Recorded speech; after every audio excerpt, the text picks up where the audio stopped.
పవన్ కళ్యాణ్ నీతి నిజాయితీగా గెలవలేదా? డబ్బులు కోట్లు వెదజల్లి గెలిచాడా? ప్రముఖ అనలిస్ట్ మాజీ న్యాయమూర్తి జడశ్రవణ్ చేస్తున్న ఆరోపణలు ఇప్పుడు సంచలనమయ్యాయి. పవన్ గెలుపుపై అనుమానాలకు బీజం వేస్తున్నాయి. గత ఎన్నికల్లో పోటీ చేసిన 2 చోట్ల ఓడిపోయాడు పవన్. అందుకే ఈసారి చంద్రబాబు, టీడీపీ, బీజేపీతో కలిసి వెళ్లాడు. ఓట్లు చీలకుండా తక్కువ సీట్లు తీసుకుని పోటీ చేశారు. అన్నింటిలోనూ గెలిచారు. అయితే పవన్ గెలిచాడు అనే కంటే టీడీపీ వల్ల బతికిపోయాడు అనడంలో ఎలాంటి సందేహం లేదు.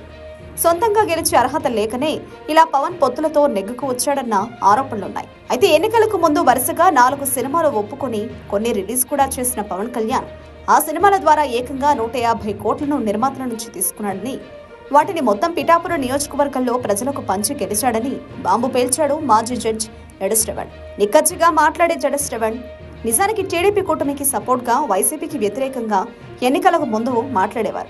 ఆయన మాటలకు విశ్వసనీయత ఉండేది. అలాంటి వ్యక్తి ఇప్పుడు పవన్ కళ్యాణ్ 150 కోట్లు ఖర్చు పెట్టి గెలిచాడని, కావాలంటే వెంకటేశ్వర స్వామి, వారాహి అమ్మవారి మీద ప్రమాణం చేసి నేను ఖర్చు పెట్టలేదని అనమనండి అంటూ సవాల్ చేశారు జడశ్రవణ్. అలా చేస్తే తాను ఇక జీవితంలో పవన్ పేరు ఎత్తను అంటూ తొడగొట్టారు. దీంతో చూస్తుంటే పవన్ కళ్యాణ్ నిజంగానే అన్ని కోట్లు పెట్టి గెలిచాడా అన్న అనుమానాలు బలంగా కలుగుతున్నాయి. ఆ వీడియోను మీరు చూడొచ్చు. పవన్ కళ్యాణ్ నాకు తెలిసి 150 కోట్ల పైన ఖర్చు పెట్టాడు. జీరో బడ్జెట్ పాలిటిక్స్ చేస్తాను అని ఆయన హార్ట్ గుండె మీద చేసుకొని చెప్పండి. వాళ్ళ పిల్లల్ని సాక్షిగా చెప్పమనండి. వెంకటేశ్వర స్వామి మీద ప్రమాణం చేసి చెప్పమనండి. ఆయనకి ఇష్టమైనటువంటి మొన్న ఏదో వారాహి దీక్ష చేశారు కదా, ఆ తల్లి మీద దీక్ష ప్రమాణం చేసి చెప్పనండి నేను రూపాయి ఖర్చు పెట్టలేదని. 40 లక్షలు మాత్రమే ఎమ్మెల్యేకి ఖర్చు పెట్టి అయ్యానని చెప్పమనండి. జీవితంలో నేను పవన్ కళ్యాణ్ గారి గురించి ఒక మాట మాట్లాడాను.